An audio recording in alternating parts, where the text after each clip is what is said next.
I'll never forget, he was a 23-year-old young guy. He stayed under the covers, I think, for the first 2 weeks. And then 2 weeks later, he started emerging out of the sheets. By the end of his stay with us, he was walking around the unit, talked about his music, talked about his bike rides, talked about all his goals, and he really learned through his time with us that, one, he was able to get through a hospitalization, having this new diagnosis and get chemotherapy and get all the medications he needed for his symptoms, but at the same time, he got to make friends and he got to know people who really cared.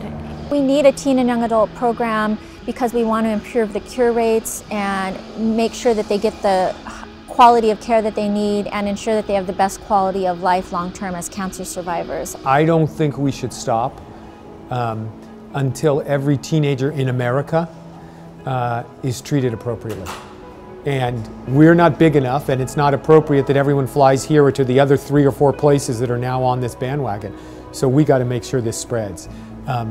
It has to become what we would call in our business the standard of care, that it becomes the standard and anything else is substandard care, and that we eliminate it.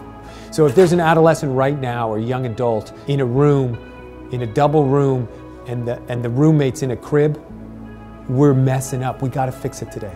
Sadly, you know, the numbers of young people getting cancer is on the increase. And you know, it makes it even more imperative that we do this thing because we need to specialize in their care and their treatment, and we need to learn more about why they get this cancer, and we need to stop it from happening, and we need to make sure that people out there that are specialists will become specialists in working with these young people and the diseases they get, not just treating them as bigger children or smaller adults. They're young people in their own right. Challenges for the future are just still trying to make it a national effort. I really think kind of from that grassroots perspective, so patients know to ask, like, I want to go to a program that has a specific program for me. I think step one is really having the recognition, which is a very big deal, and that only comes really with having a program that is where everybody's really looking for these kinds of complications and these kinds of things.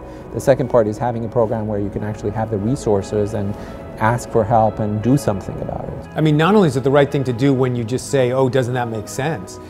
I mean, it's hard to argue with that, right? I mean, is it right that you got a sock monkey when you got admitted versus, you know, hey, can we connect with you and what are we thinking about college and what are you going to tell your friends and how much should your mom be involved in the intimate parts of your treatment, etc. It also has better outcomes. I mean, people live more if you do it this way. I mean, how do you argue with that? I mean, I think that we just need to continue to work together. You know, we're doing our programs at UCLA, but there's a lot of other programs, you know, nationally that are also working on it, and just to be able to, with all of the programs that are focusing on teen and young adult oncology, to continue to communicate together so we can share best practices, because, you know, in reaching any kind of goal, we can't do it alone. So I think the most important thing is to know you're not alone. Sometimes when you hear bad news, you feel like you're all alone, and you feel like your world's going to end and that there's nothing beyond that.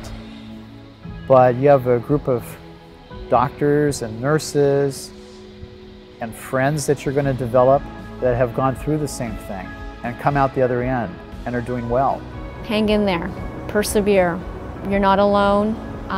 We're here for you, but know that learning goes both ways. We value hearing your stories. We learn from those stories, and we build our own way of how we can better meet your needs and interact with you at a level that makes having cancer not such a crisis.